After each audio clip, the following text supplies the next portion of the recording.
ব্যক্তি আল্লাহ সুবহানাহু ওয়া তাআলার কাছে ক্ষমা চাইবে, আল্লাহ বলছেন তোকে তো ক্ষমা করার জন্য আমি বসে আছি, আমি আমার নফসের উপরে জুলুম করে ফেলেছি, আল্লাহ তুমি আমাকে ক্ষমা করো। যেমনি বলেছেন ফাগফিরলি, আল্লাহ সুবহানাহু ওয়া তাআলা সামান্যতম বিলম্ব করেনি, তারপর পরে আয়াত নাজিল করে দিয়েছেন ফাগফারালা। আল্লাহ বলছেন যেমনি মুসা বলেছে আল্লাহ আমাকে ক্ষমা করো, আল্লাহ বলছেন আমি তোকে ক্ষমা করে দিলাম। আল্লাহর দয়া দেখেন, একজন বড় পাপীকে আল্লাহ পার্সোনাল ডেকে তাকে চাদর দিয়ে ঘিরে নেবে, সে হোক মহিলা সে হোক পুরুষ, তাকে আল্লাহ পার্সোনাল ডেকে নেবে যাতে তার পাপগুলো কেবল তাকেই দেখানো যেতে পারে, অন্য কোনো ব্যক্তি যেন না জানে যে আমি কত বড় পাপী। এটা আল্লাহর কত বড় দয়া। আল্লাহ বলছেন যেই ব্যক্তি ওমাইয়ামাল সুআন আও ইয়াজলিম নাফসা, যেই ব্যক্তি খারাপ কাজ করে ফেলেছেন এবং যেই ব্যক্তি নিজের নাফসের উপরে জুলুম করেছেন। আমি আমার আগের কথাগুলো বলার আগে কিছু চেহারা আমার নজরে আসতেছে, আমি এই জন্য কৃতজ্ঞ প্রকাশ করেছি। আমি যখন প্রথমে এসেছি আমি পুরো মাঠ ভরা দেখেছি, এখানে যুবকদের চেয়ে আমাদের মুরব্বী বয়স্ক লোক সবচেয়ে বেশি আছেন। আপনাদের জীবনটা প্রায় এখন শেষের দিকে, আমরাও আপনাদের পথে, কিন্তু আপনারা জীবনের একেবারে শেষ প্রান্তে। যারা এই দাড়ি সাদা হয়ে গেছেন, এই বয়সে এসে কোরআন এবং সুন্নাহর দাওয়াত পেয়ে গেছেন এবং সেটাকে কবুল করার মতো তৌফিক পেয়ে গেছেন, আপনি সারাদিন সেজদায় পড়ে থাকলেও আল্লাহ সুবহানাহু ওয়া তাআলার ইহসানের কদর কোনোদিন শুকরিয়া আদায় করে শেষ করতে পারবেন না। কারণ এটা এত বড় একটা ইহসান আপনার উপরে করা হয়েছে। জীবনের অতীতটা কিভাবে কেটেছে তো কেটেছে, শেষ বয়সে যারা তওবা করে আল্লাহর রাস্তা ধরে নিয়েছেন, আপনি জানেন না আল্লাহ আপনার উপরে কত বড় ইহসান করেছে, কত বড় অনুগ্রহ করেছে, এটা আপনি জানেন না। ইনশাআল্লাহুল আজিজ এই 5 মিনিটের মধ্যে যদি আমি সেই জিনিসটা আপনাকে তুলে ধরতে পারি তা আমি নিজেকে ধন্য মনে করব। আসুন ফিরে সেই আয়াতের দিকে। আল্লাহ কি বলেছেন? যেই ব্যক্তি অন্যায় কাজ করে ফেলেছে, ফাহেশা কাজ করেছে, পাপ করে ফেলেছে, অথবা নিজের নাফসের উপরে কোনোভাবে জুলুম করেছে, সুম্মা ইস্তাগফিরিল্লাহ, সেই যদি আল্লাহ সুবহানাহু ওয়া তাআলার কাছে ক্ষমা চায়, তাহলে সেই ব্যক্তি আল্লাহকে ক্ষমাশীল এবং দয়াবান পাবে। এখান থেকে আমাদের এক ভাই শেখ শুধু সুবহানাল্লাহ বলেছেন, আপনাদের কারো কোনো শব্দ নাই, কারো কোনো অনুভূতি নেই। জানেন কেন? কারণ আমি যে কি বলেছি আর আল্লাহ যে আপনাকে কি মেসেজ দিয়েছে এটা আপনি বোধ করেন নাই। আমি সরল ভাষায় কিছুটা বলি। একজন ব্যক্তি যদি জুলুম করে, পাপ করে করে নিজের উপর জুলুম করেছে, কি অপরাধ তার? সে হচ্ছে একজন পাপী ব্যক্তি। আল্লাহ কি বলেছেন? সুম্মা ইস্তাগফিরিল্লাহ, তারপরে সে যদি আল্লাহর কাছে ক্ষমা চায়, সে আল্লাহকে ক্ষমাশীল এবং দয়াবান পাবে। এটা হচ্ছে সরল অর্থ আয়াত। আপনি বলেন তো দেখি, আপনি আমি তো সবাই পাপী, আমরা কি পাপী নই? কারো পাপ আকাশ ছুঁয়ে গেছে, মেঘমালা পর্যন্ত ভেদ করে গেছে কারো পাপ, আর কারো পাপ তার চেয়ে তুলনামূলক কম হবে, কিন্তু আমরা সবাই পাপী। আল্লাহ বলেছেন যতগুলো পাপী আছে এখানে, তারা যদি আমার কাছে ক্ষমা চায়, সুম্মা ইস্তাগফিরিল্লাহ, আপনি কয়টা জিনিস চাইলেন আল্লাহর কাছে? আমরা তো সবাই পাপী। যদি আপনি ক্ষমা চান আল্লাহর কাছে, কি চাইলেন? একটা জিনিস চাননি? কি চেয়েছেন? যে আল্লাহ তুমি আমাকে ক্ষমা করো, এটাই তো নয়? বলেন না কেন আপনারা সবাই? কয়টা জিনিস চেয়েছেন আল্লাহর কাছে? একটা, তাই না? জানেন আপনার দয়াময় আল্লাহ আপনাকে কি বলেছে? বান্দা তুই পাপী আর আমার কাছে চেয়েছিস ক্ষমা একটা। যেই ব্যক্তি পাপ করার পরে তার রবের কাছে যদি ক্ষমা চায়, আল্লাহ বলছেন সে আমার কাছে চাইবে একটা, আমি ওকে দিব দুইটা। জানেন কি দিবে দুইটা? আল্লাহ বলছেন ইয়াজিদিল্লাহ গফুরুর রাহিমা, আল্লাহ আপনাকে ক্ষমাও করবে, ক্ষমার পাশাপাশি আপনাকে দয়াও করবে আল্লাহ সুবহানাহু ওয়া তাআলা। আল্লাহ বলছেন প্রত্যেকটা পাপী বান্দা যদি আমার কাছে ফিরে আসার ক্ষমা চায়, সে যেমনি আমার কাছে একটা চাইবে, আমি আল্লাহ ওকে দুইটা দেব, ওকে ক্ষমাও করব, ওকে আমি দয়াও করব। কিন্তু আপনি জানেন না আল্লাহ সুবহানাহু ওয়া তাআলার ক্ষমার দয়াটা কি জিনিস? জানেন না। ক্ষমা সম্পর্কে একটা হাদিস আমি আপনাকে বলি, যে আল্লাহ তার বান্দাকে কত ভাবে ক্ষমা করে, কিভাবে ক্ষমা করে। এমনি তো আল্লাহ সুবহানাহু ওয়া তাআলা কোরআনে বলেছেন ওয়ায়াফু আন কাসির, বহু পাপ আমরা করে যাচ্ছি, আল্লাহ সুবহানাহু ওয়া তাআলা আমরা ক্ষমা না চাইলেও সেই সমস্ত ছোটখাটো পাপগুলো আল্লাহর দয়ায় ক্ষমা করে দেন। কেন জানেন? কারণ আল্লাহ সুবহানাহু ওয়া তাআলার নীতি হলো, কোনো পাপের কারণে যদি আল্লাহ সুবহানাহু ওয়া তাআলা সবাইকে ধরে নিতেন, আল্লাহ সুবহানাহু ওয়া তাআলা কোরআনে প্রায় 2-3টা আয়াত এই মর্মে রেখেছেন। তার মধ্যে একটা চমৎকার আয়াত সূরা নাহল আপনি পেয়ে যাবেন। তাতে আল্লাহ সুবহানাহু ওয়া তাআলা বলছেন ওয়ালাউ ইউআখিযুল্লাহুন নাসা বিযুলমিহিম মা তারাকা আলাইহা মিন দাব্বাহ, আল্লাহ বলছেন আমি যদি মানুষের পাপের কারণে এক এক করে ধরে নিতাম, যেহেতু আমরা প্রত্যেকে পাপী, আর আমাদের পাপ অনুযায়ী যদি আল্লাহ আমাদেরকে ধরে নিত, আল্লাহ বলছেন এই জমিনের মধ্যে কোনো একটা প্রাণী বেঁচে থাকতে পারতো না, তার মানে সব হালাক হয়ে যেত। কিন্তু দেখেন আল্লাহ সুবহানাহু ওয়া তাআলা আমাদের পাপের উপরে পাপ থাকার কারণে আল্লাহ ক্ষমা করেই যাচ্ছে, ক্ষমা করেই যাচ্ছে। এটা হচ্ছে আল্লাহর দয়া। আল্লাহ জানেন আপনাকে কিভাবে ক্ষমা করবে? ইবলিস আল্লাহ সুবহানাহু ওয়া তাআলার সাথে ওয়াদা করেছে এবং কসম করে বলেছে, কালা ইবলিস লিরাব্বিহি, ইবলিস তার রবকে বলেছে, বিইজ্জাতিকা ওয়া জালালিক, আল্লাহ তোমার বরত্ব এবং তোমার জালালিকা তোমার মর্যাদার কসম করে বলতেছি, লা আবরাহু, আমি ক্ষান্ত হব না, ও গুইয়া বানি আদামা মা দামাতিল আরওয়াহু ফীহিম, যতক্ষণ পর্যন্ত একটা আদম সন্তানের দেহের মধ্যে প্রাণ থাকবে আমি শয়তান প্রত্যেকটা মানুষকে ততক্ষণ পর্যন্ত গুমরাহ করেই যাব। এটা শয়তান বলেছে যে আমি আপনার বান্দাদেরকে ছাড়বো না, মানে বেঁচে থাকা পর্যন্ত, তার দেহের মধ্যে যতক্ষণ পর্যন্ত রূহ আছে ততক্ষণ পর্যন্ত আমি শয়তান ওকে গুমরাহ করার চেষ্টা করব। আর আবু দাউদ থেকে একটা হাদিস এটাও বলে দিই, যেটা আপনি সালাতের অধ্যায় পেয়ে যাবেন, যেটা দোয়ার অধ্যায় রয়েছে। রাসূলুল্লাহ সাল্লাল্লাহু আলাইহি ওয়াসাল্লাম যেই সকল বিষয় থেকে আল্লাহর কাছে আশ্রয় চাইতেন তার মধ্যে একটা আশ্রয় এটাও ছিল, তিনি বলতেন আল্লাহুম্মা ইন্নী আউযু বিকা আইয়াতাখাব্বাতানিয়া শায়তানু ইনদাল মাউত, আল্লাহ আমি তোমার কাছে আশ্রয় চাচ্ছি শয়তান যেন মৃত্যুর সময় আমাকে গ্রেফতার করে নিতে না পারে, আমার উপরে প্রভাব বিস্তার করতে না পারে, ওই দিন থেকে আমি তোমার কাছে আশ্রয় চাচ্ছি। তার মানে এই হাদিস থেকে বোঝা যায় মৃত্যুর পূর্ব মুহূর্ত পর্যন্ত শয়তান মুসলিমদেরকে গোমরাহ করার চেষ্টা করে, এটাই ওয়াদা করেছে। তার মানে আমাদেরকে জাহান্নামী বানানোর কাজে শয়তান লেগে আছে। আপনার রবের দয়া কি জানেন? আল্লাহ সুবহানাহু ওয়া তাআলার কাছে যখন শয়তান এই ওয়াদা পেশ করেছে, আল্লাহ সুবহানাহু ওয়া তাআলা তাকে সে অপশন দিয়ে দিয়েছে, কিন্তু আল্লাহ তাকে এটাও বলেছে ফাবিজ্জাতি ওয়া জালালি, যখন তুই এই ওয়াদা করেছিস তাহলে আমি আমার বরত্ব এবং মর্যাদার কসম করে বলছি, লা আবরাহু, আমিও ক্ষান্ত হব না, আগফিরা লাহুম মাস্তাগফারুনি, আমার যেই কোনো বান্দা যতক্ষণ পর্যন্ত আমার কাছে ক্ষমা চাইতে থাকবে আমিও আল্লাহ ওদেরকে ক্ষমা করতেই থাকবো।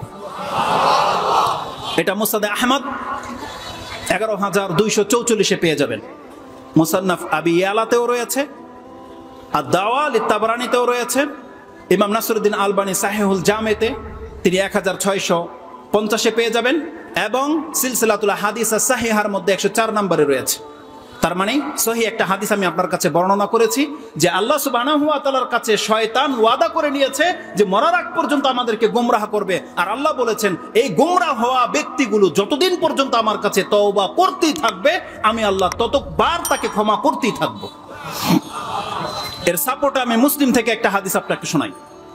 আল্লাহ সুবহানাহু ওয়া তাআলা তার বান্দাদেরকে যে ক্ষমা করতেই থাকে যারা তার কাছে ক্ষমা চায়, মুসলিম থেকে একটা হাদিস আপনি নিয়ে নেন, যে হাদিসটি আল্লাহ সুবহানাহু ওয়া তাআলার কাছ থেকে কোট করেছেন রাসূলুল্লাহ সাল্লাল্লাহু আলাইহি ওয়াসাল্লাম, এবং এই হাদিসটিকে নিয়ে এসেছেন ইমাম মুসলিম তার 50 নম্বর অধ্যায়। যেমনটা বলেছি হাদিস হচ্ছে 6879 নম্বর হাদিস। তাতে আবু হুরায়রা রাদিয়াল্লাহু তাআলা আনহু বর্ণনা করেছেন ফিমা ইয়াহকি আন রাব্বিহি আযজা ওয়া জাল, রাসূলুল্লাহ সাল্লাল্লাহু আলাইহি ওয়াসাল্লাম তিনি তার রব থেকে বর্ণনা করে আমাদেরকে শুনিয়েছেন। সেটা কি? আল্লাহ সুবহানাহু ওয়া তাআলা যখন দেখতে পান কোন একজন বান্দা যখন পাপ করে, আজনাবা আবদুন জামবান, কোন বান্দা যখন পাপ করে, সেই ব্যক্তি যখন আল্লাহর কাছে ফিরে এসে বলে আল্লাহুম্মা গফিরলি জামবি, আল্লাহ আমি তো পাপ করে ফেলেছি, তুমি আমার পাপকে মাফ করে দাও, যেমনি কোন বান্দা এই কথা বলে আল্লাহ সুবহানাহু ওয়া তাআলা তখন সেই বান্দাকে লক্ষ্য করে বলে আজনাবা আবদি জামবান ওয়া আলিমা আন্না লাহু রাব্বান ইয়াখুযু বিজামবিন।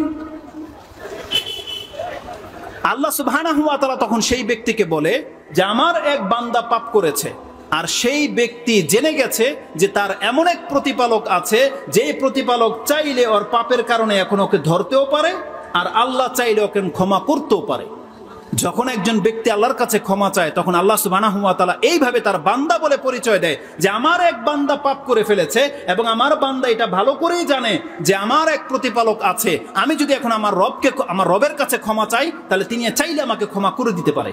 এটা আল্লাহ সুবহানাহু ওয়া তাআলা ব্যক্ত করে। তার মানে আল্লাহ সুবহানাহু ওয়া তাআলা তখন সন্তুষ্ট হয়ে যায়। আর আল্লাহ সুবহানাহু ওয়া তাআলা যখন কোনো ব্যক্তির উপরে এইভাবে সন্তুষ্ট হয়ে যায়, এই ব্যক্তি যখনই শয়তান তাকে দিয়ে পাপ করাবে তখনই সে যখন আল্লাহর কাছে ফিরে এসে তওবা করে, আল্লাহ এই ব্যক্তিকে বলে, সর্বশেষবার 4 বার কথাটা রয়েছে যে সেই ব্যক্তিকে বলা হয় যে আমার এক বান্দা পাপ করে ফেলেছে আর ও জানে যে আল্লাহকে ক্ষমা করতে পারে, তখন আল্লাহ বলে এ মাল মাশিত কাদ গাফারতু লাকা, আল্লাহ সুবহানাহু ওয়া তাআলা বলেন বান্দা তোর আমল যাই হোক না কেন আমি আগে তোকে অগ্রিম ঘোষণা করে দিয়েছি, তোকে আমি ক্ষমা করে দিলাম। এটা ইমাম মুসলিম কোট করেছেন। এই হাদিসের মধ্যে 2টা চমৎকার ভাষা আছে। প্রথমে যে শব্দটা আছে আজনাবা আবদুন বলা হয়েছে, একজন বান্দা পাপ করেছে, সেখানে আল্লাহ বলেনি আব্দি, আমার বান্দা পাপ করেছে। কিন্তু যখনই একজন বান্দা পাপ করে আল্লাহর কাছে ক্ষমা চায়, ফিরে আসে, তখন আল্লাহ বলে আজনাবা আব্দি জামবান, আমার বান্দা পাপ করেছিল, সে ফিরে এসে তার রবের কাছে ক্ষমা চেয়েছে।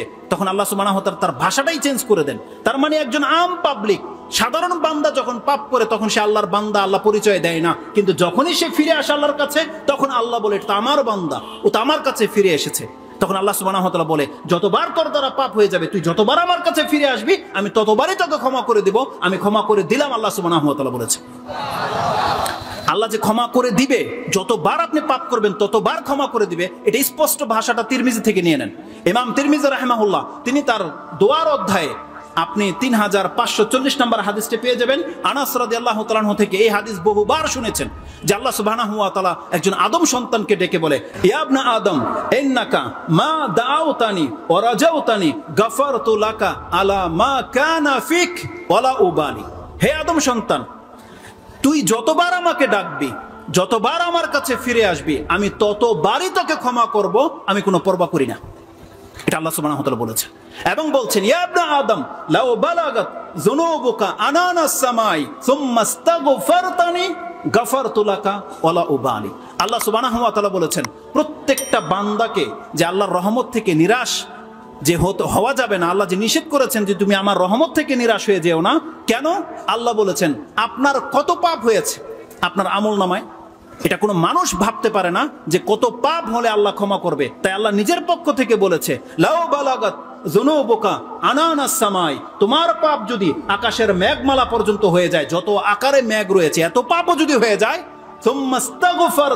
যদি তুমি আমার কাছে এসে ক্ষমা চাও, আল্লাহ বলছেন গাফারতু লাকা, আমি তোমাকে ক্ষমা করে দেব, ওয়ালা উবালি, আমি কোনো পরোয়া করি না।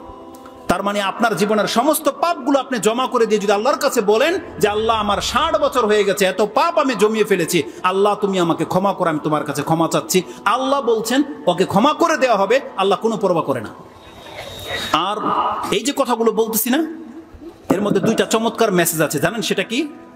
যখনই কোনো ব্যক্তি আল্লাহর কাছে ক্ষমা চায়, আল্লাহ তখনই তাকে ক্ষমা করে দেয়, তখনই ক্ষমা করে দেয়, জানেন, বিনা কোনো ওয়াসাতায়, বিনা কোনো মাধ্যমে। যখনই কোনো ব্যক্তি ক্ষমা চাইবে, আল্লাহ তখনই তাকে ক্ষমা করে দেয়। এর দুইটা এক্সাম্পল শুধু আমি আপনাকে দেব, বহু উদাহরণ রয়েছে। তার মধ্যে উত্তম উদাহরণ হচ্ছে আল্লাহ সুবহানাহু ওয়া তাআলা যেটা কোরআনে পেশ করেছেন, আমাদের পিতা আদম আলাইহিস সালাম, তার কথা আল্লাহ সুবহানাহু ওয়া তাআলা উল্লেখ করেছেন, যেটা আপনি সূরা বাকারা 2 নম্বর সূরার 37 নম্বর আয়াতে পেয়ে যাবেন, যেখানে আল্লাহ সুবহানাহু ওয়া তাআলা বলছেন ফাতালাক্কা আদামু মির রাব্বিহি কালিমাতিন ফাতাবা আলাইহি। আদম আলাইহিস সালাম তার রবের কাছ থেকে কয়েকটি জুমলা শিখে নিয়েছিলেন, যা দিয়ে তিনি তার রবের কাছে ক্ষমা চেয়েছেন। আল্লাহ বলছেন তখনই আদমকে ক্ষমা করে দেওয়া হয়েছিল, তখনই, মানে যখনই কোনো ব্যক্তি ক্ষমা চায় তখনই তাকে ক্ষমা করে দেওয়া হয়। এর চেয়ে স্পষ্ট আয়াত আল্লাহ সুবহানাহু ওয়া তাআলা কোরআনে রেখেছেন, যেটা আপনি সূরা কাসাস 28 নম্বর সূরার 16 নম্বর আয়াতে পেয়ে যাবেন, যেটা মূসা আলাইহিস সালামের ঘটনাতে রয়েছে। তাতে কি আছে? মূসা আলাইহিস সালাম তার রবকে বলেছিল রব্বি ইন্নী যালামতু নাফসি ফাগফিরলি, আল্লাহ বলছেন ফাগাফার আলাহ। সে আয়াত আল্লাহ সুবহানাহু ওয়া তাআলা বলেছেন মূসা আলাইহিস সালাম যখন তার রবকে বলেছিল আমি আমার নফসের উপরে জুলুম করে ফেলেছি, আল্লাহ তুমি আমাকে ক্ষমা করো, যেমনি বলেছেন ফাগফিরলি, আল্লাহ সুবহানাহু ওয়া তাআলা সামান্যতম বিলম্ব করেনি, তার পরপরই আয়াত নাজিল করে দিয়েছেন ফাগাফার আলাহ। আল্লাহ বলছেন যেমনি মূসা বলেছে আল্লাহ আমাকে ক্ষমা করো, আল্লাহ বলছেন আমি তোকে ক্ষমা করে দিলাম, সাথে সাথে। আল্লাহ সুবহানাহু ওয়া তাআলা ক্ষমাশীল, আল্লাহ সুবহানাহু ওয়া তাআলা দয়াবান, আল্লাহ সুবহানাহু ওয়া তাআলা চাইলে ক্ষমা করে। এগুলো বলার পেছনে মূল মেসেজ যেটা আমি আপনাকে এখন বলি সেটা কি জানেন? আপনি জানলেন আল্লাহ সুবহানাহু ওয়া তাআলা ক্ষমাশীল, আপনি জানলেন আল্লাহ সুবহানাহু ওয়া তাআলা দয়াবান, কিন্তু এই যে আজকের রেজাল্টটা দেখেন, আজকে সারাদিন আমাদের দ্বারা পাপ হয়েছে, কতজন ব্যক্তি বলতে পারবে যে আমি আল্লাহর কাছে আজকে ক্ষমা চেয়েছি? কতজন ব্যক্তি আছেন? কতজন ব্যক্তি আছেন যাদের 40, 50, 60 বছর পার হয়ে গেছে, কিন্তু আপনি সত্যি সত্যি আল্লাহর কাছে ক্ষমা চেয়েছেন? এমন কতজন ব্যক্তি আছে? এটা হচ্ছে দেখার বিষয়। যদি আপনি আল্লাহ সুবহানাহু ওয়া তাআলার কাছে ক্ষমা না চান, তাহলে এটা শুধু একটা ইলম হয়ে থেকে যাবে, কিন্তু আপনার কোনো ফায়দা আসবে না। আপনি সব সময় শুধু জেনেই গেছেন আল্লাহ সুবহানাহু ওয়া তাআলা ক্ষমাশীল, আল্লাহ সুবহানাহু ওয়া তাআলা দয়াবান, কিন্তু আপনি আল্লাহর কাছ থেকে কোনোদিন চাননি। এটা আপনার জন্য সবচেয়ে বড় একটা বাধা, সবচেয়ে বড় একটা মরিচিকা, ধোঁকা। ইবনে জুদান একজন ব্যক্তি ছিল জাহিলিয়াতের যুগে। আয়েশা রাদিয়াল্লাহু তাআলা আনহা তার সম্পর্কে বলতেছেন, ইয়া রাসূলুল্লাহ, ইবনে জুদান কানা ফিল জাহিলিয়া, জাহিলিয়াতের যুগে ইবনে জুদান এমন এক ব্যক্তি যেই ব্যক্তি আত্মীয়তার সম্পর্ক রক্ষা করত এবং মিসকিনকে খাদ্য দিত। ফাহাল যাকা নাফিউহু এই ভালো কাজটা কি তার কোনো উপকারে আসবে না? রাসূল বলছে লা, এই ভালো কাজ তার কোনো উপকারে আসবে না। কেন? রাসূল বলছেন ইন্নাহু লাম ইয়াকুল ইয়াওমান রাব্বি গফিরলি খাতিয়াতি ইয়াউমাদ্দিন। এই ব্যক্তি কোনো একদিন বলেনি আল্লাহর কাছে যে আল্লাহ বিচারের মাঠে তুমি আমাকে ক্ষমা করে দিও। কি বুঝাতে চেয়েছেন রাসূলুল্লাহ সাল্লাল্লাহু আলাইহি সাল্লাম? ইমাম মুসলিম এটাকে ঈমানের অধ্যায়ে এনেছেন যে কোনো ব্যক্তি যত ভালো কাজ করুক না কেন, কিন্তু সে যদি আল্লাহ সুবহানাহু ওয়া তাআলার কাছে ক্ষমা না চায়, সে কোনোদিন আল্লাহর কাছে ক্ষমা পাবে না। ক্ষমা আপনাকে চাইতে হবে, কারণ যতগুলো আয়াত বলেছি, যতগুলো হাদিস বলেছি, প্রত্যেকটা হাদিসের মধ্যে, আয়াতের মধ্যে এই শব্দটা রয়েছে। যেমন চমৎকার একটা আয়াত আপনি নিয়ে নেন, যেটা সূরা তোহা 20 নম্বর সূরার 82 নম্বর আয়াত। আল্লাহ সুবহানাহু ওয়া তাআলা বলছেন ওয়া ইন্নী লাগাফফারুন লিমান তাবা ওয়া আমানা ওয়া আমিলা সালিহান সুম্মা ইহতাদা। আল্লাহ সুবহানাহু ওয়া তাআলা বলেছেন, হ্যাঁ অবশ্যই আমি সেই ব্যক্তির জন্য ক্ষমাশীল। ওয়া ইন্নী লাগাফফারুন লিমান তাবা, আল্লাহ বলছেন অবশ্যই যেই ব্যক্তি আমার কাছে ফিরে আসবে, ক্ষমা চাইবে, ঈমান আনবে, ভালো কাজ করবে এবং হেদায়েতের উপরে থেকে যাবে, আমি এমন প্রত্যেক ব্যক্তির জন্য ক্ষমাশীল, প্রত্যেক ব্যক্তির জন্য। তো ক্ষমা চাইতে হবে আল্লাহর কাছে। আর যেই ব্যক্তি আল্লাহ সুবহানাহু ওয়া তাআলার কাছে ক্ষমা চায় না, সেই ব্যক্তি আল্লাহ সুবহানাহু ওয়া তাআলার কাছে কোনদিন ক্ষমা পাবে না। কোরআনের এমন একটা চমৎকার আয়াত রয়েছে, যে আয়াতটি আপনি সূরা মাইদা 5 নম্বর সূরার 74 নম্বর আয়াতে পেয়ে যাবেন। আল্লাহ বলছেন আফালা ইয়াতুবুনা ইলাল্লাহি ওয়া ইস্তাগফিরুনা। তাদের হলোটা কি? তারা কি আল্লাহ সুবহানাহু ওয়া তাআলার কাছে ফিরে আসবে না? তারা কি আল্লাহ সুবহানাহু ওয়া তাআলার কাছে ক্ষমা চাইবে না? আল্লাহু গফুরুর রহিম, অথচ আল্লাহ সুবহানাহু ওয়া তাআলা হচ্ছেন ক্ষমাশীল এবং দয়াবান। এটাই বলেছেন আল্লাহ সুবহানাহু ওয়া তাআলা। তার মানে যেই ব্যক্তি আল্লাহর কাছে ফিরে আসবে, যেই ব্যক্তি আল্লাহ সুবহানাহু ওয়া তাআলার কাছে ক্ষমা চাইবে, আল্লাহ বলছেন তোকে তো ক্ষমা করার জন্যই আমি বসে আছি। আর আপনি জানেন এই আয়াতটা কাদের উপরে নাজিল হয়েছে? ইবনে আব্বাস রাদিয়াল্লাহু তাআলা আনহুমা, যিনি সব থেকে উত্তম মুফাসসির, সব থেকে প্রসিদ্ধ মুফাসসির, যিনি সব থেকে ভালো জ্ঞান রাখেন আল্লাহ সুবহানাহু ওয়া তাআলার আয়াতের ব্যাখ্যা সম্পর্কে, যার সম্পর্কে বর্ণনা এসেছে, তিনি বলতেছেন আল্লাহ সুবহানাহু ওয়া তাআলা এই আয়াত দিয়ে ডেকেছিলেন ইহুদিদেরকে, নাসারাদেরকে, যারা বলেছিল ওযাইর ইবনুল্লাহ, যারা বলেছিল মাসীহ ইবনুল্লাহ, যারা বলেছে আল্লাহু সালিসু সালাসা, এমন ব্যক্তিদেরকে আল্লাহ বলছেন আফালা ইয়াতুবুনা ইলাল্লাহি ওয়া ইস্তাগফিরুনা। হে নবী বলে দেন, ওরা বলেছে ওরা আমার ছেলে বানিয়েছে, আমাকে 3 ভাগ করেছে, আমি কোনো পরোয়া করি না, ওদেরকে বলেন আমার কাছে ক্ষমা চাইতে, আমি আল্লাহ ক্ষমা করে দেব। আফালা ইয়াতুবুনা ইলাল্লাহি ওয়া ইস্তাগফিরুনা সুম্মা দা ইলা তাওবাতিহি ওয়া মাগফিরাতিহি। আব্দুল্লাহ ইবনে আব্বাস রাদিয়াল্লাহু তাআলা বলছেন, তারপরে আল্লাহ সুবহানাহু ওয়া তাআলা এই আয়াত দিয়ে ডেকেছিলেন এদের চাইতেও মারাত্মক কথা যে বলেছিল আনা রাব্বুকুমুল আলা। বলেনি পৃথিবীর কোন একজন ব্যক্তি? ফেরাউন বলেছিল আমি হলাম মহান প্রভু। আল্লাহ সুবহানাহু ওয়া তাআলা ফেরাউনকে ক্ষমা করার জন্য মূসা আলাইহিস সালামের মতো একজন রাসূল পাঠিয়ে দিয়ে বলছে, ফেরাউন জুলুম করেছে, ওকে বলো, ও কি পবিত্র হতে চায়? মূসা ও যদি তওবা করে নেয়, আমি আল্লাহ ফেরাউনকে পর্যন্ত মাফ করে দেব। শর্ত হচ্ছে আল্লাহ সুবহানাহু ওয়া তাআলা চাচ্ছেন বান্দা তুমি আমার কাছে ক্ষমা চাও। সম্ভবত আমার সময় একেবারেই শেষ। একটা মাত্র কথা, সেটা হচ্ছে আল্লাহ সুবহানাহু ওয়া তাআলা বলেছেন আল্লাহ আপনাকে আমাকে জানিয়েছে যে আল্লাহ হচ্ছেন ক্ষমাশীল এবং দয়াবান। আল্লাহর কাছে ক্ষমা চাইলেই সাথে সাথে আল্লাহ তাকে ক্ষমা করে দেয়। এই জ্ঞান যার কাছে চলে আসলো, জেনে নেন একজন পাপী অত বড় জালেম নয়, যত বড় জালেম ওই ব্যক্তি যে আল্লাহর ক্ষমাশীল দয়াবান হওয়া সত্ত্বেও, এটা জানা সত্ত্বেও আল্লাহর কাছে ক্ষমা চাইল না, এই ব্যক্তি হচ্ছে সবচেয়ে বড় জালেম। কোরআনে আল্লাহ সুবহানাহু ওয়া তাআলা সূরা হুজরাতে 11 নম্বর আয়াতে আল্লাহ সুবহানাহু ওয়া তাআলা বলেছেন ওমান লাম ইয়াতুব ফাউলাইকা হুমুজ জালিমুন। যেই ব্যক্তির আল্লাহর কাছে তওবা করে ফিরে আসে না, মূলত এই ব্যক্তি হচ্ছে জালেম। আল্লাহ সুবহানাহু ওয়া তাআলা যেমন ক্ষমাশীল দয়াবান, আল্লাহ তার রেজাল্টও বলে দিয়েছে, বান্দা তুমি ক্ষমা চাইলে ক্ষমা পাবে, তোমার উপরে দয়া করা হবে, কিন্তু যেই ব্যক্তি ক্ষমা চাইবে না সেই ব্যক্তি হচ্ছে বড় জালেম। আমার ব্যর্থতা যে আল্লাহ সুবহানাহু ওয়া তাআলার দয়া এবং ক্ষমার মূল বিষয়টা আমি আপনার কাছে তুলে ধরতে পারিনি। তবে সর্বশেষ একটা হাদিস আমি বাংলায় বলে দিয়ে সেটা শেষ করে দেব। আপনি কি জানেন আল্লাহ সুবহানাহু ওয়া তাআলার দয়া এবং ক্ষমাটা কি? আপনি ক্ষমা চাইলেন, আল্লাহ আপনাকে ক্ষমা করে দিল, দয়াটা কি জানেন? সেই হাদিসটি আপনি পেয়ে যাবেন, ইমাম মুসলিম তার কিতাবে কোট করেছেন। ইবনে ওমর রাদিয়াল্লাহু তাআলা আনহুকে কোন এক ব্যক্তি জিজ্ঞাসা করেছে, আপনি কি নাজওয়া সম্পর্কে কিছু শুনেছেন রাসূলুল্লাহ সাল্লাল্লাহু আলাইহি ওয়াসাল্লাম থেকে? তিনি বলছেন, হ্যাঁ শুনেছি। রাসূলুল্লাহ সাল্লাল্লাহু আলাইহি ওয়াসাল্লাম বলেছেন, কিয়ামতের মাঠে এমন একটা সময় আসবে, একজন মুমিন ব্যক্তিকে আল্লাহর নিকটে করে দেওয়া হবে, তারপরে তাকে কানাফা দিয়ে ঘিরে নেওয়া হবে, পর্দা করে নেওয়া হবে, যাতে করে তার পাপগুলোকে আল্লাহ স্বীকার করাতে পারে। আল্লাহর দয়া দেখেন, একজন বড় পাপীকে আল্লাহ পার্সোনাল ডেকে তাকে চাদর দিয়ে ঘিরে নেবে, সে হোক মহিলা সে হোক পুরুষ। তাকে আল্লাহ পার্সোনাল ডেকে নেবে, যাতে তার পাপগুলো কেবল তাকেই দেখানো যেতে পারে, অন্য কোনো ব্যক্তি যেন না জানে যে আমি কত বড় পাপী। এটা আল্লাহর কত বড় দয়া। আল্লাহ ঢেকে নেবে, তারপর বলবে, বান্দা এই পাপগুলো কি তুই করেছিলি? আমরা প্রত্যেকে সে পাপগুলো চিনতে পারবো এবং বলবে, আর আরিফ তু রাব্বি আরিফ তু, আল্লাহ আমি জানি এই পাপগুলো আমি করেছি, আমি স্বীকার করতেছি। আল্লাহ সুবহানাহু ওয়া তাআলার পক্ষ থেকে যে মেসেজটা দেওয়া হবে, সুবহানাল্লাহ, আল্লাহ যেন আমাদের প্রত্যেককে সেই ব্যক্তিদের অন্তর্ভুক্ত করে দেন। জানেন সেটা কি? আল্লাহ সুবহানাহু ওয়া তাআলা বলবেন, সাতারতুহা লাকা ফিদ দুনিয়া, বান্দা এই বড় বড় পাপগুলো তুই করেছিলি, আমি দুনিয়াতে সেগুলোকে গোপন রেখেছিলাম, আর আজকে তোকে আমি ক্ষমা করে দিলাম। সে পাপগুলো স্বীকার করার পর আল্লাহ বলবে, আজকে আমি তোকে ক্ষমা করে দিলাম, ক্ষমা করে দিলাম। এবং সে পাপগুলোকে আল্লাহ কি করবে? ইউবাদদিলুহুম সাইয়্যাতিহিম হাসানাত। আল্লাহ যে কথা কোরআনে বলেছে সূরা ফুরকানে, ওই দিন ঘটবে এটা।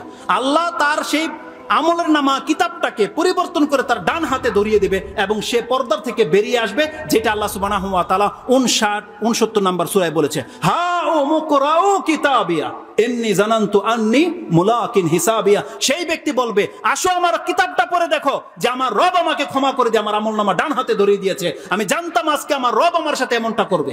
সেই ব্যক্তি হবে সেই ব্যক্তি। আল্লাহ যেন আমাদের প্রত্যেককে ডানপন্থীদের দলে অন্তর্ভুক্ত হওয়ার তৌফিক দান করেন। যেমন আল্লাহ আমাদের এই দুনিয়াতে আমাদের পাপগুলোকে গোপন করে রেখেছেন,